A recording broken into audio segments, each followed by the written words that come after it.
Bonjour, aujourd'hui j'aimerais toucher un mot concernant la guérison divine. Si vous êtes malade, le premier conseil que j'ai à donner à tout le monde, c'est celui-ci, priez.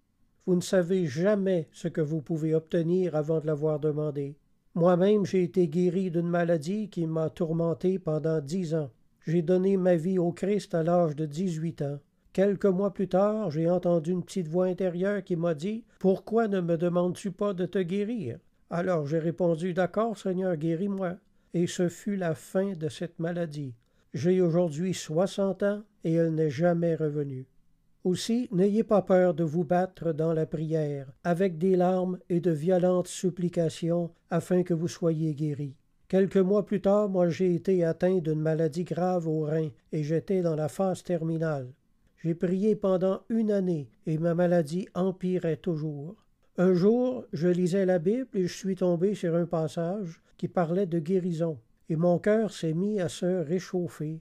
Et cette conviction est venue dans mon cœur. Cette même petite voix intérieure s'est de nouveau fait entendre et m'a dit « Ce passage est pour toi ». Et j'ai commencé à guérir à partir de ce moment-là, jusqu'à la guérison complète.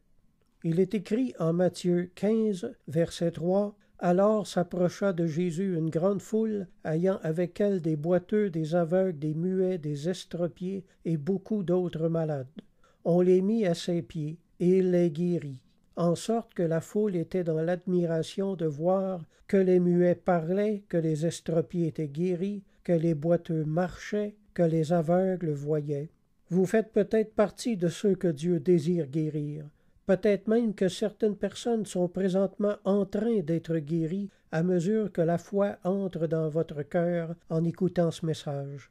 Le Christ est mort dans la jeune trentaine, dans la fleur de l'âge, afin de permettre à plusieurs la guérison, de vivre leur vie en entier en accomplissant le nombre de leurs jours.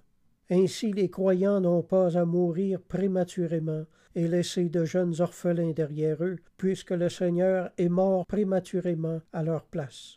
Vous devez nourrir votre foi en la guérison. Lisez les évangiles, celui de Jean particulièrement. Il est rempli de miracles de guérison. Vous serez édifiés et votre foi grandira.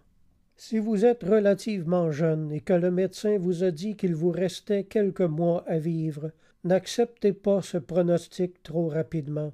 Ne l'acceptez pas avant d'avoir prié.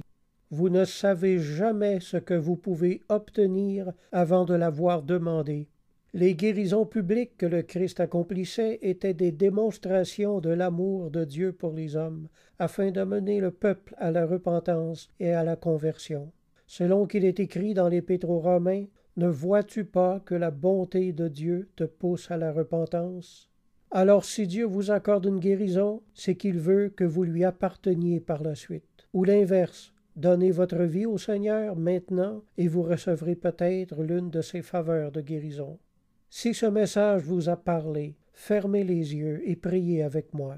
Seigneur, jusqu'à présent, j'ai mené ma vie dans l'indépendance de toi.